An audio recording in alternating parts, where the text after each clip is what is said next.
100 గ్రాముల క్యారెట్లో 48 క్యాలరీల శక్తి ఉంటుందన్నమాట. ముఖ్యంగా క్యారెట్లో బీటా కెరోటిన్ అనేది బాగా ఉంటుంది.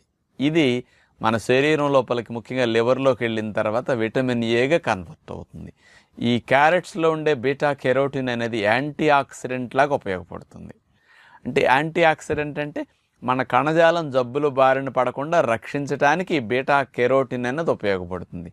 హాని కలిగించే ఫ్రీ రాడికల్స్, నూనె మరిగినప్పుడు, నూనెలో దేవిన వాటిని మనం తినేటప్పుడు, మాడిన వాటిని తిన్నా, కొన్ని హాని కలిగించే కెమికల్స్ ఇట్లాంటివి తీసుకున్నప్పుడు మన లోపల ఫ్రీ రాడికల్స్ అనే హాని కలిగించే పదార్థాలు వస్తాయన్నమాట. వాటన్నిటిని రిమూవ్ చేయాలంటే ఈ బీటా కెరోటిన్ బాగా ఉపయోగపడుతుంది అన్నమాట. ముఖ్యంగా మనకి కంటి చూపు మెరుగు చేయటానికి అందరికీ క్యారెట్లు మంచిదని తెలుసు. ఈ క్యారెట్లు నేను జ్యూస్ తాగమని చెప్తాను.